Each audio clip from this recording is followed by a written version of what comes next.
پس از یک هفته نشر خبر در رسانه ازبکی kun.uz درباره موردهای طمع‌جویی در مرز با کشورهای همسایه ازبکستان، طبیبی که همچون طمعکار از گذرگاه فاتح آباد تاجیکستان نشان داده شده بود، راضی شد اصل واقعه را به رادیو آزادی شرح دهد.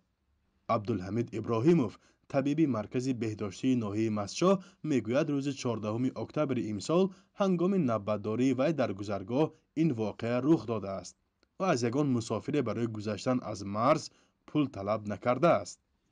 تماکی نوس میکشم، همون لحظه مثال هر خیل انسان میبیاد عصب ویرونش نوس کشیدم و خالتر کیسم با موندم که من حاضر نه اما خیل کیسم با موندم با کلام بزد که این شینم میده میشه با گشتم کیسم با ان مخیل با کیسم با وای کردم که مقصد نوس وای نشه همین وای سیامکه کرده است که گفتم من پول گرفتم و کیسی اخم و دستم کیسی پیشم مونده. اینا همش تهمتن در حق من. ابراهیموف این نوار را عمل برقصدانه میپندارد. به ادعای وی بحث‌های چندین کرته او با طبیبان گذرگاه آیبک ازبکستان باعث به این ثبت ساخته‌کارانه و بدنام کننده شده است. طبیب میگوید نسبت او مقامات قدرتی تاجیکستان پرونده باز نکردند و کارش را در صف کارمندان ریاست تندرستی دوام داده ایستاده است. چند منبع از مقامات انتظامی این گفته‌های طبیب را تصدیق کردند. به قول مسئولان ریاست تندرستی، هرچند نسبت ابراهیموف اتهام تصدیق خود را نیافته است، ولی نام او را از روی خط طبیبان نوبتدار در گذرگاه حذف کردند. ما برای شناسایی وضع به گذرگاه فاتح آباد در ناحیه مسچا و گذرگاه پخت‌آباد در شهر ترسونزاده سفر کردیم و با چندی از مسافران نیز صحبت‌ها گذرانیدیم.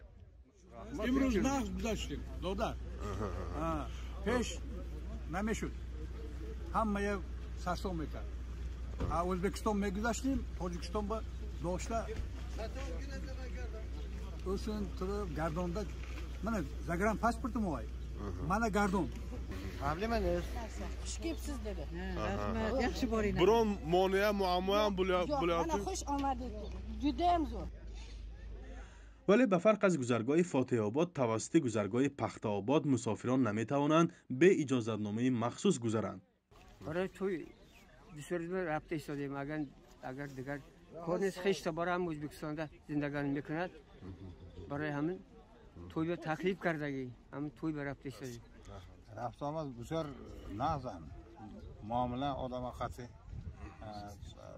مهمان گفته تاجیکا را همین شهروند تاجیکستان بسیار خوب قبول میکند. سری هر یک آدم 100 سومانی گرفتن. این در حالی است که هفته گذشته یک کاربر رادیو آزادی با ارسال ویدیو از پلیس‌ثانی مرزبانان در گذرگاه دوستی اظهار نارضایتی کرده بود. ماه اوگوست امسال در پی شکایت‌های پیهم مسافران از حق‌ستانی در گذرگاه فاتح آباد در سرحد تاجیکستان و ازبکستان، رئیس بخش مرزبانی گذرگاه مذکور و معاونانش از منصب برکنار شدند.